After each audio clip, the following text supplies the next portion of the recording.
Oke, Assalamualaikum warahmatullahi wabarakatuh. Kabar baik hari ini teman-teman. Semoga teman-teman semua dalam keadaan sehat. Baik, kita lanjut ya. Kemarin kita udah bicara gadai sekaligus rohen ya dalam satu waktu. Nah, sekarang kita menginjak ke materi berikutnya yaitu mengenai hipotik. Dan ini hipotiknya memang khusus ya kapal laut. Oke, penjelasan lebih lanjut kita lihat di next slide-nya. Oke, dalam sejarah hipotik, di sini lembaga hipotik di sini berlakukan sebagai jaminan yang melekat pada benda yang tidak bergerak. Ya, termasuk dalam perkembangannya itu dulu adalah masuk juga tanah ya. Di situ kaitannya sebagai jaminan benda yang tidak bergerak. Di sini salah satu objeknya. Namun, teman-teman sudah paham ya waktu kita belajar hukum perdata kalau tanah itu kemudian dia udah masuk menjadi undang-undang tersendiri yaitu di Undang-Undang Hak Tanggungan yang artinya itu mencabut yang ada pada ketentuan yang di BW ya atau di bergelik-gelik oleh KUH Perdata.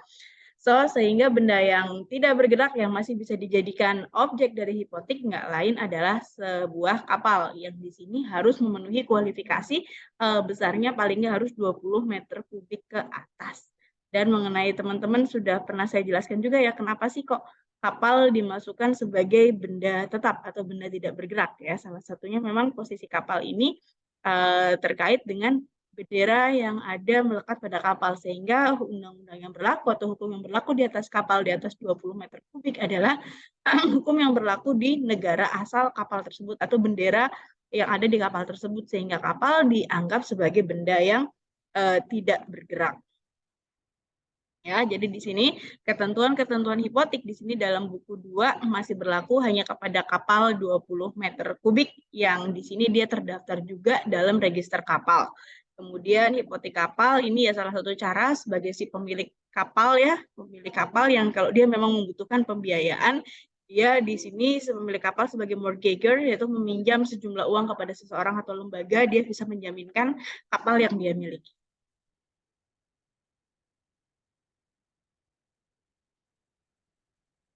Oke, sekarang pengertian ya, hipotik. Istilah hipotik itu dari bahasa Romawi yang artinya hipoteka. Ya, di sini ada berbagai pendapat, mulai dari di KUH Perdata sendiri, hipotik di sini dikatakan adalah kekayaan kebendaan atas barang tak bergerak yang dijadikan jaminan dalam pelunasan suatu perikatan. Kalau menurut Volmar di sini sebuah hak kebendaan atas benda bergerak, benda tak bergerak tidak dimaksud untuk memberikan orang yang berhak memegang hipotek di sini suatu nikmat dari suatu benda tetapi ia bermaksud memberikan jaminan belaka bagi pelunasan sebuah utang dengan dilebihkan dahulu. Kemudian di kamus hukum, jaminan kebendaan atas suatu utang di mana yang dijadikan tanggungan adalah barang tak bergerak atau barang tetap yang tetap berada dalam kekuasaan pemiliknya. Ini ya yang jadi kata kunci di dalam kekuasaan pemiliknya. Dan apabila si berutang tidak membayar utangnya, maka benda tersebut dapat dijual lelang. Sedangkan pendapatan penjualan tersebut dipakai untuk melunasi utangnya. Kemudian di Undang-Undang Pelayaran di sini dijelaskan kapal itu kendaraan air dengan bentuk dan jenis tertentu digerakkan dengan tenaga angin, tenaga mekanik, energi lainnya yang ditarik atau ditunda termasuk kendaraan yang berdaya dukung dinamis, kendaraan di bawah permukaan air serta alat apung dan bangunan terapung yang tidak berpindah-pindah. Ya, ini termasuk dalam kaitannya kapal dalam Undang-Undang Pelayaran. Pengertian selanjutnya di Kamus Bahasa Indonesia kapal perahu besar yang bergeladak ya api atau asap kapal yang dijadikan dengan mesin yang digerakkan oleh asap. Di WVK juga ada Wetboek van Kapendel ya di buku dagang kapal semua alat berlayar ya bagaimanapun namanya dan apapun sifatnya kecuali bila ditentukan lain atau diadakan perjanjian lain dianggap bahwa kapal itu meliputi perlengkapan kapalnya. Kemudian di 314 ke Wetboek van Kapendel juga kapal dalam pembuatannya yang dibukukan dalam register kapal dapat diadakan hipotek. Di 510 BW ya di buku 2 kapal, perahu, sampan, tambang, kincir dan tempat penimbunan kayu yang dipasang di perahu atau yang terlepas dan barang semacam itu adalah barang bergerak. Undang-Undang Pelayaran lagi di 17/2008 kapal yang telah didaftarkan dalam daftar kapal Indonesia di sini dapat dijadikan sebagai jaminan utang dengan pembebanan hipotek atas kapal tersebut di pasal 60 ayat 1. Asas-asas dari hipotek ya sebenarnya sama sih kayak asas jaminan, salah satunya publisitas ya atau publikasi di sini harus didaftarkan. Jadi kalau nggak didaftarkan ya nggak bisa ya di sini akta hipotek, akta otentik yang dibuat di hadapan Syah Bandar ya. Jadi yang membuat tercatatnya di Syah Bandar. Nah, spesifikasi di sini diletakkan di atas benda tidak bergerak merupakan kapal yang ditunjuk secara khusus menurut ketentuan dari Undang-Undang Pelayaran. Tidak dapat dibagi-bagi, hipotek itu membebani seluruh objek benda yang dihipotekkan dalam keseluruhan atas setiap benda, setiap bagian dari benda-benda bergerak dengan dibayarnya sebagian hutang tidak mengurangi atau meniadakan dari hutang yang menjadi tanggungan ya. Jadi tidak bisa dibagi-bagi. Dasar hukum hipotek ya, mulai dari Perdata ya di 1162 sampai 1232, sementara di WFK atau World Bad Book Van Coppendel di sini di 314 sampai 316. Kemudian di Undang-Undang Pelayaran di sini pasal 60 sampai 66. Kemudian di sini ada juga Konvensi Internasional tentang Piutang Maritim ya, Mortgage 1993 ditetapkan oleh Peraturan Presiden 44 2005. Di sini disahkan mengenai International Convention on Maritime Loans and Mortgage di 1993 ya. Para pihaknya siapa aja sih dalam perjanjian hipotek? Yang pertama adalah pemberi hipotek atau hypothec giver. Di sini mereka sebagai jaminan memberikan suatu hak kebendaan hipotek atas bendanya yang nggak bergerak tadi itu. Biasanya mereka ngadain suatu utang yang terikat pada hipotek, tetapi hipotek atas beban pihak ketiga, ada kalanya seperti itu. Kemudian yang kedua adalah menerima hipotek bank, hipotek holder atau hipotek mayor. Di sini pihak yang menerima hipotek, baik yang meminjamkan uang di bawah ikatan hipotek. Dan ini biasanya yang menerima hipotek lembaga perbankan, ya, atau ada juga sih lembaga keuangan yang non-bank. Hipotek bank di sini lembaga kredit dengan jaminan adalah lembaga kredit dengan jaminan tanah, bank yang khusus memberikan pinjaman uang untuk benda tidak bergerak, kapal laut, kapal terbang, dan dari segi lain mengeluarkan surat-surat gadai ya di sini ya. Cuman lagi-lagi kita tekankan lagi kalau untuk tanah itu sudah tidak masuk dalam kategori hipotek lagi karena tanah sudah ada undang-undangnya sendiri dalam undang-undang hak tanggungan yang itu udah berbeda ya. Jadi udah dicabut. Ini hanya mengenai kapal laut. Pembebanan hipotek. Oke. Ya, di sini ya. Pembebanan hipotek kapal laut dalam rangka mendapatkan kredit baik untuk pengadaan kapal baru, untuk pemeliharaan kapal maupun untuk kegiatan operasional ya. Pentingnya arti bagi pemilik si kapal laut. Kapal yang sudah didaftarin dalam daftar kapal Indonesia di sini dapat jadi jaminan dengan pembebanan hipotek atas kapal. Pembebanan hipotek di sini dilakukan dengan pembuatan akta hipotek oleh pejabat pendaftar dan pencatat balik nama kapal di tempat kapal didaftarkan dan dicatat dalam daftar induk pendaftaran kapal. Jadi kalau nggak tercatat, ya dia nggak bisa ya hanya menyerahkan misalnya orang mau butuh hipotek, kemudian hanya menyerahkan surat keterangan kepemilikan kapal. Itu tidak menjadi sebuah hipotek yang bisa menjadi jaminan. Tapi harus ke Syah Bandar, ada lembaga tertentu yang kemudian dia dicatatkan di situ kalau kapal ini sedang dalam masa hipotek. Ya, setiap akta hipotek diterbitkan satu gross akta hipotek yang diberikan kepada penerima hipotek. Gross akta hipotek punya kekuatan eksekutorial yang sama dengan putusan pengadilan yang telah memperoleh kekuatan hukum yang tetap ya. Jadi kekuatan eksekutorial kalau memang dia gagal bayar, maka dia udah punya kekuatan mengeksekusi sendiri yaitu dengan cara dilelang, di mana seperti biasa ya setelah dilelang hasilnya adalah untuk membayar utang, sisanya harus dikembalikan kepada si pemilik kapalnya atau si pemberi hipotek. Oke, hal-hal yang dipertimbangkan dalam pelaksanaan hipotek kapal laut. Kapal yang dibebani hipotek harus jelas ya, ada aktanya. Yang kedua, perjanjian antara kreditur dengan debitur ditunjukkan dengan perjanjian kredit ya, syarat pembuatan akta hipotek ya. Karena ingat namanya perjanjian hipotek dan perjanjian jaminan yang lain itu merupakan aksesorir ya. Jadi artinya harus ada hutang piutang terlebih dahulu. Nilai kredit yang merupakan nilai keseluruhan yang diterima berdasarkan barang yang dijaminkan. Nilai hipotek dikhususkan pada kapal dan di sini pemasangan hipotek seyogianya sesuai dengan nilai kapal dan dapat dilakukan dengan mata uang saja sesuai dengan peraturan perundang-undangan yang berlaku. hak dan kewajiban di sini. Hak pemberi hipotek ya tetap menguasai bendanya ya, artinya bendanya nggak diserahkan kepada si kreditur, tapi tetap pada debitur memakai bendanya, melakukan tindakan penguasaan asal tidak merugikan pemegang hipotek dan berhak menerima uang pinjaman. Itu urusan yang pertama yang paling penting tadi. Kemudian di sini kewajiban pemegang hipotek bayar pokok kewajibannya di sini membayar pokok misalnya pinjaman uang dari jaminan hipotek, membayar denda keterlambatan. Oke, sorry, ini pemberi hipotek ya. Sorry, kewajiban dari pemberi hipotek. Ini ada salah typo ya. Membayar atas keterlambatan melakukan pinjaman dan bunga ya. Jadi teman-teman, mohon maaf ya, ini ada kesalahan tulis.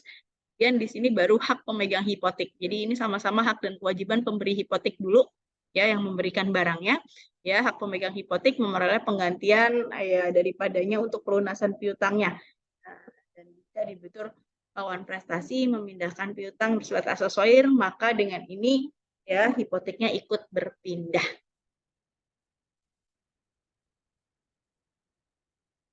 Cara mengadakan hipotek yang pertama, ketentuan 1171 KUH Perdata, hipotek hanya dapat diberikan dengan akta otentik ya, kecuali dalam hal dengan tugas yang ditunjuk oleh undang-undang ya. Tapi secara umum aktanya harus otentik ya. Di sini dari ketentuan ini berdasarkan kalau seorang akan memasang hipotek, maka perjanjian pemasangan hipotek harus dibuat dalam bentuk akta resmi ya. Nah, jadi di sini yang berwenang membuat pejabat pendaftaran dan pencatatan balik nama yang di tempat kapal yang bersangkutan atau syah bandar. Hipotek ini harus didaftarkan di kantor pendaftaran tanah setempat atau di kantor pendaftaran kapal ya. Artinya di sini hanya pendaftaran kapal ya, karena untuk tanah itu sudah beda ya, BPN nanti kaitannya dengan hak tanggung.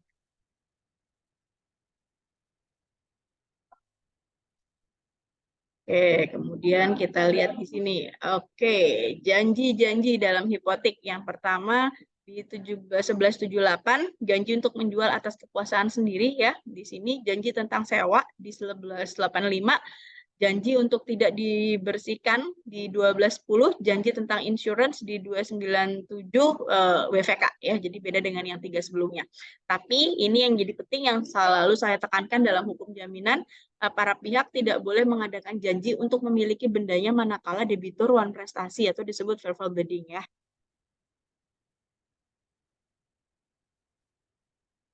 Ya, unsur-unsur perjanjian hipotek ya. Oke. Hipotek ada di 1162. Hipotek suatu hak kebendaan atas benda-benda yang tidak bergerak untuk mengambil penggantian daripadanya bagi pelunasan suatu perikatan. Di 1168 BW, hipotek tidak bisa diletakkan oleh siapa yang berkuasa memindahkan benda yang dibebaninya. Oke, kemudian di 1171, hipotek hanya dapat diberikan dengan suatu akta otentik kecuali hal-hal yang dengan tegas ditunjuk oleh undang-undang ya.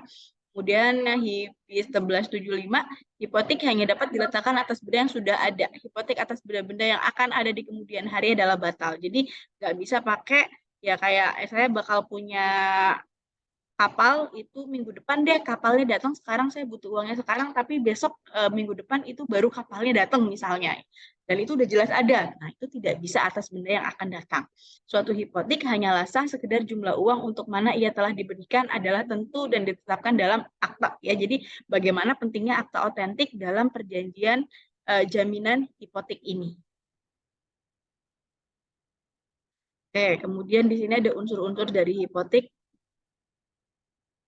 Yang pertama harus ada benda yang dijaminkan, kapalnya harus ada, bendanya adalah benda yang tidak bergerak, dilakukan oleh orang yang memang berhak ya memindahtangankan benda jaminan tersebut, ada jumlah tertentu yang dapat ditetapkan dalam suatu akta, diberikan dengan suatu akta otentik dan bukan untuk dinikmati atau dimiliki namun hanya sebagai jaminan pelunasan utang saja.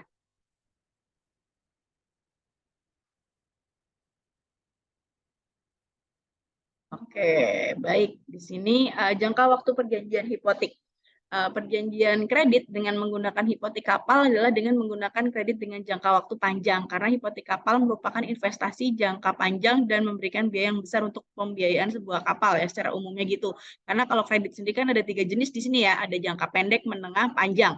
Nah, kalau yang pendek itu kan cuma 1 tahun ya untuk modal kerja, menengah ya 1 sampai 3 tahun ya untuk investasi dan kredit pertanian dan seterusnya. Nah, ini yang jangka panjang ini yang biasanya pakai hipotek karena ya mahal ya, yang namanya kapal beda dengan yang gadai dan seterusnya, itu kan benda-bendanya ringan ya, tidak begitu mahal. Tapi kalau ini karena mahal, maka di sini kredit jangka panjang itu antara 3 sampai 5 tahun.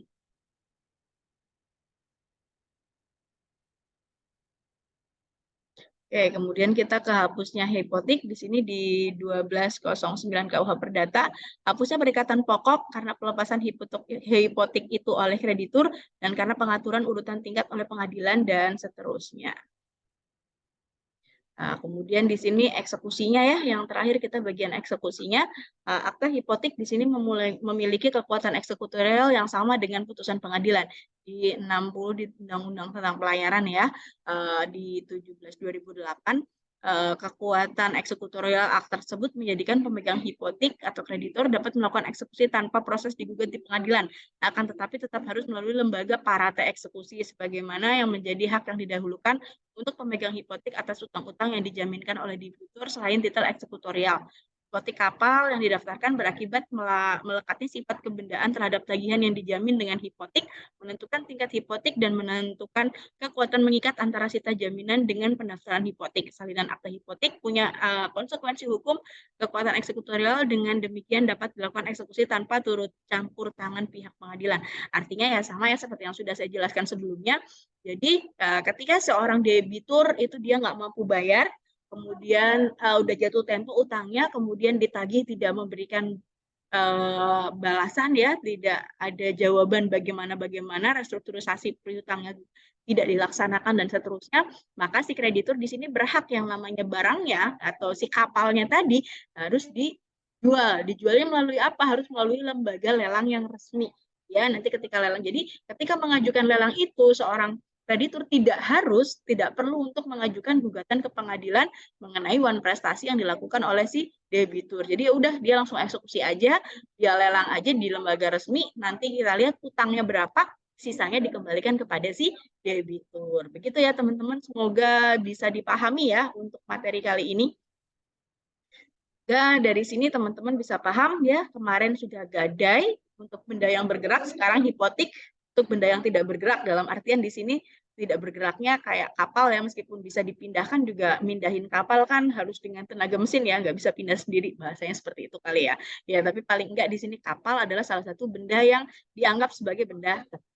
Begitu ya teman-teman, terima kasih banyak atas waktunya, semoga bisa dipahami, selamat belajar, sampai ketemu minggu depan.